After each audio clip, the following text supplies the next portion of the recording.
नमस्ते बच्चों, कैसे हो आप। स्वागत है आपका टारगेट एजुकेशन सेंटर में। तो हम कक्षा 10 की विज्ञान पढ़ रहे थे बच्चों, उसका कुछ नोट्स पढ़ रहे थे। आज हम अध्याय 6 के नोट्स पढ़ेंगे। नियंत्रण एवं समन्वय।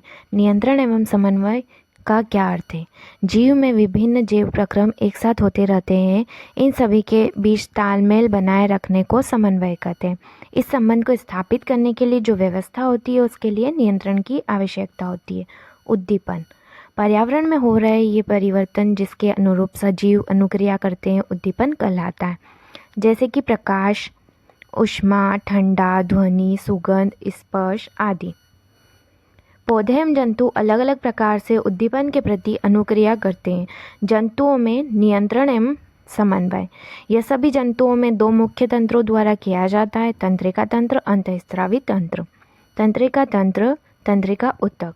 तंत्रिका ऊतक तंत्रिका कोशिकाओं या न्यूरॉन के एक संगठित जाल का बना हुआ होता है और यह सूचनाओं के विद्युत आवेग के द्वारा शरीर के एक भाग से दूसरे भाग तक संवहन के लिए विशिष्टीकृत है।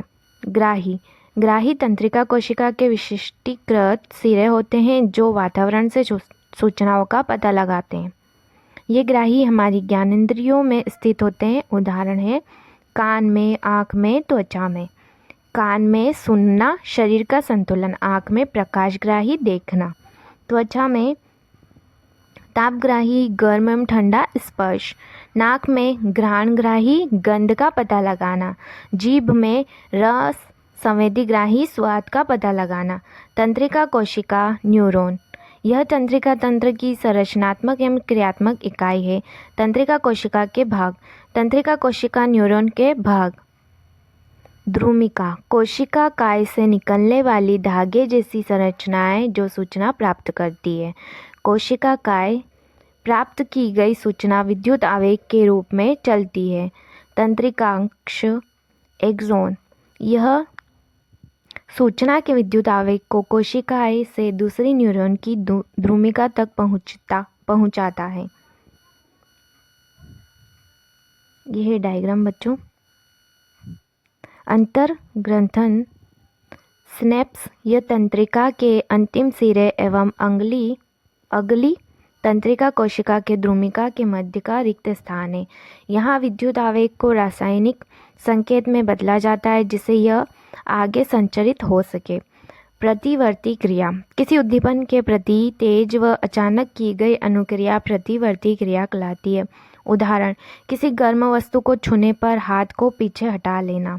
प्रतिवर्ती चाप। प्रतिवर्ती क्रिया के दौरान विद्युत आवेश जिस पथ पर चलते हैं उसे प्रतिवर्ती चाप कहते हैं। अनुक्रिया। अनुक्रिया 3 प्रकार की होती है। 3 प्रकार की होती है, ऐच्छिक, अनैच्छिक। ऐच्छिक अग्र मस्तिष्क द्वारा नियंत्रित की जाती है। उदाहरण, बोलना, लिखना। अनैच्छिक मध्य एवं पश्चिम मस्तिष्क द्वारा नियंत्रित की जाती है। उदाहरण, श्वसन, दिल का धड़कना। प्रतिवर्ती क्रिया मेरुरज्जु द्वारा नियंत्रित की जाती है। उदाहरण, गर्म वस्तु छूने पर हाथ को हटा लेना। प्रतिवर्ती क्रिया की आवश्यकता। कुछ परिस्थितियों में जैसे गर्म वस्तु छूने पर, पैनी वस्तु चुभने पर आदि हमें तुरंत क्रिया करनी होती है वरना हमारे शरीर को क्षति पहुंच सकती है। यहाँ अनुक्रिया मस्तिष्क के स्थान पर मेरुरज्जु से उत्पन्न होती है जो जल्दी होती है। तंत्रिका तंत्र के मुख्य कार्य। शरीर को प्रभावित करने वाली स्थिति में परिवर्तन की सूचना देना। शरीर के विभिन्न अंगों के कार्य का समन्वय करना। आसपास से सूचना प्राप्त करके उसकी व्याख्या करना।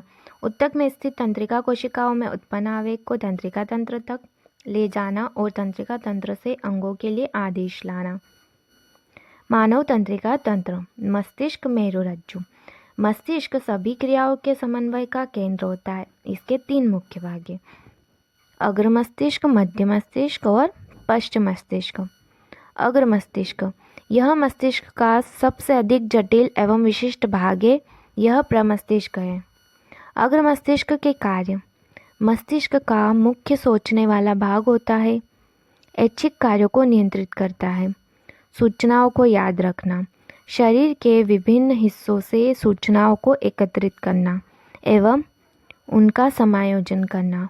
भूख से संबंधित केंद्र। दूसरा है मध्य मस्तिष्क, अनैच्छिक क्रियाओं को नियंत्रित करना, जैसे पुतली, आकार में परिवर्तन, सिर, गर्दन आदि की प्रतिक्रिया। तीसरा पश्च मस्तिष्क, यह भी अनैच्छिक क्रियाओं को नियंत्रित करता है। सभी अनैच्छिक जैसे रक्तदाब, लार आना तथा वमन पश्च मस्तिष्क स्थित मेडुला द्वारा नियंत्रित होती है। इसके 3 भाग हैं। अनुमस्तिष्क, यह ऐच्छिक क्रियाओं की परिशुद्धि तथा शरीर की संस्थिति तथा संतुलन को नियंत्रित करती है। उदाहरण, पेन उठाना। मेडुला, यह अनैच्छिक कार्यों का नियंत्रण करती है, जैसे रक्तचाप, वमन आदि। पोन्स, यह अनैच्छिक क्रियाओं जैसे श्वसन को नियंत्रित करता है।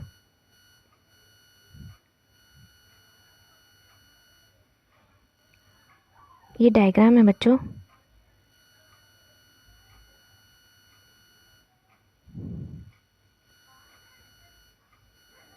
मेरुरज्जु, पूरे शरीर की तंत्रिकाएं। मेरुरज्जु में मस्तिष्क को जाने वाले रास्ते में एक बंडल में मिलती है। मेरुरज्जु तंत्रिकाओं की बनी होती है जो सोचने के लिए सूचनाएं प्रदान करती है। सोचने में अधिक जटिल क्रियाविधि तथा तंत्रिक संबंधन होते हैं। ये मस्तिष्क में संकेंद्रित होते हैं जो शरीर का मुख्य समन्वय केंद्र है। मस्तिष्क तथा मेरुरज्जु केंद्रीय तंत्रिका तंत्र बनाते हैं। मस्तिष्क एवं मेरुरज्जु की सुरक्षा। मस्तिष्क की सुरक्षा मस्तिष्क एवं हड्डियों के बॉक्स में अवस्थित होता है। बॉक्स के अंदर तरल पूरित गुब्बारे में मस्तिष्क होता है जो प्रज्ञात अवशोषक का कार्य करता है। मेरुरज्जु की सुरक्षा कशेरुकंदंड या रीढ़ की हड्डी करती है। विद्युत संकेत या तंत्रिका तंत्र की सीमाएं। विद्युत संवेग केवल उन कोशिकाओं तक पहुंच सकता है जो तंत्रिका तंत्र से जुड़ी है। एक विद्युत आवेग उत्पन्न करने के बाद कोशिका नया आवेग उत्पन्न करने से पहले अपनी कार्यविधि सुचारू करने के लिए समय लेती है। कार्यविधि सुचारू करने के लिए समय लेती है, अतः कोशिका लगातार आवेग उत्पन्न नहीं कर सकती। पौधों में कोई तंत्रिका तंत्र नहीं होता है। रासायनिक संचरण। विद्युत संचरण की सीमाओं को दूर करने के लिए रासायनिक संचरण का उपयोग शुरू हुआ। पौधों में समन्वय। शरीर की क्रियाओं के नियंत्रण तथा समन्वय के लिए जंतुओं में तंत्रिका तंत्र होता है, लेकिन पादपों में न तो तंत्रिका तंत्र होता है और न ही पेशियां, अतः वे उद्दीपन के प्रति अनुक्रिया कैसे करते हैं। अतः पादप 2 भिन्न प्रकार की गतियां दर्शाते हैं, एक वृद्धि पर आश्रित है और दूसरी वृद्धि से मुक्त। पौधों में गति, वृद्धि पर निर्भर न होना और वृद्धि पर निर्भर गति। उद्दीपन के लिए तत्काल अनुक्रिया, वृद्धि पर निर्भर न होना। पौधे विद्युत रासायनिक साधन का उपयोग कर सूचनाओं को एक कोशिका से दूसरी कोशिका तक पहुंचाते हैं। कोशिका अपने अंदर उपस्थित पानी की मात्रा को परिवर्तित कर गति उत्पन्न करती है, जिससे कोशिका फूल या सिकुड़ जाती है। उदाहरण, छूने पर छुई मुई पौधे की पत्तियों का सिकुड़ना। वृद्धि के कारण गति। यदिशिक या अनुवर्तन गतियाँ उद्दीपन के कारण होती है। प्रतान का वह भाग जो वस्तु से दूर होता है वस्तु के पास वाले भाग की तुलना में तेजी से गति करता है, जिससे प्रतान वस्तु के चारों तरफ लिपट जाती है। वृद्धि के कारण गति। प्रकाशानुवर्तन, प्रकाश की तरफ गति। गुरुत्वानुवर्तन, पृथ्वी की तरफ या दूर गति। रसायनुवर्तन, परागनली की अंडाशय की तरफ गति। जलानुवर्तन, पानी की तरफ जड़ों की गति। पादप हार्मोन। पादप हार्मोन पौधों में पाया जाने वाला रासायनिक पदार्थ है। ये पदार्थ पौधे में नियंत्रण और समन्वय का काम करते हैं। मुख्य पादप हार्मोन ऑक्सिन, यह प्ररोह के अग्रभाग में संश्लेषित होता है तथा कोशिकाओं की लंबाई में वृद्धि में सहायक होता है। जिब्रेलिन तने की वृद्धि में सहायक होता है। साइटोकाइनिन फलों और बीजों में कोशिका विभाजन तीव्र करता है। फल व बीज में अधिक मात्रा में पाया जाता है। एब्सिसिक अम्ल यह वृद्धि का संदमन करने वाले हार्मोन का एक उदाहरण है। पत्तियों का मुरझाना इसके प्रभाव में सम्मिलित है। जंतुओं में रासायनिक समन्वय हार्मोन द्वारा होता है। यह हार्मोन अंतःग्रंथियों द्वारा स्रावित होते हैं और रक्त के साथ मिलकर शरीर के उस अंग तक पहुंचते हैं जहां इन्हें कार्य करना होता है। हार्मोन ये वो रसायन है जो जंतुओं की प्रक्रियाओं, विकास एवं वृद्धि का समन्वय करते हैं। अंतःस्रावी ग्रंथि ये वो ग्रंथियाँ हैं जो अपने उत्पाद रक्त में स्रावित करती है, जो हार्मोन कहलाते हैं। हार्मोन की विशेषताएं, ये विशिष्ट रासायनिक संदेशवाहक हैं। इनका स्रावण अंतःस्रावी ग्रंथियों से होता है। ये सीधे ही रक्त से मिलकर शरीर के विभिन्न अंगों तक पहुंचते हैं।